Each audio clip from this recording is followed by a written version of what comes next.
cars go over and down with the ship. The night would claim 12 lives, but others were lucky. I hit the brakes and I said, I can't, she won't stop.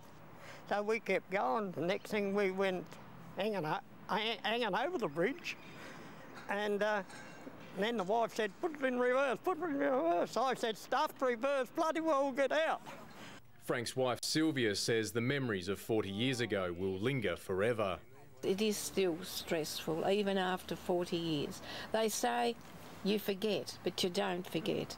It's always there in the back of your mind. These days, David Brown is a Channel 7 weather presenter. Back then, he was a 14-year-old aboard a bus flagged down by Frank.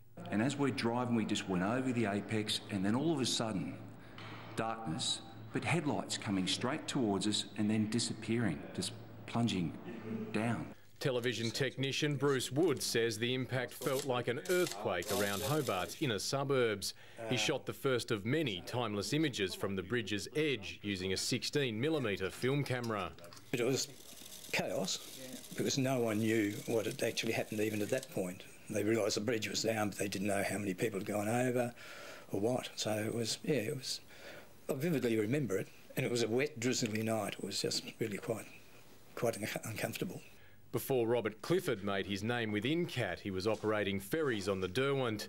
His two vessels, the Matthew Brady and James McCabe, were dispatched to the scene minutes after impact.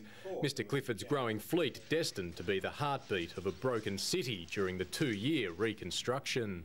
We started work the next morning at 6 o'clock and we had queues a mile long to get onto the ferries, and no way we could collect the money, so we didn't even try. Clarence Mayor Doug CHIPMAN says despite the tragedy, the next few years saw the Eastern Shore come of age. By the time the bridge reopened, the area had gone from a sleepy satellite suburb to a thriving municipality. As a result of the bridge disaster, people had to be more resilient. They had to devise new ways of educating their kids, of getting to work, finding healthcare and so on and so forth. And as for the future of Tasmania's most famous Monaro, Frank and Sylvia are determined to keep it in the state as a moving tribute to those lost and those who survived. A couple of months of the year, I wouldn't mind putting it in the museum. It's a part of Tasmanian history. We've had offers from someone on the mainland once, $50,000, and I laughed. Andrew McCarthy, Southern Cross News.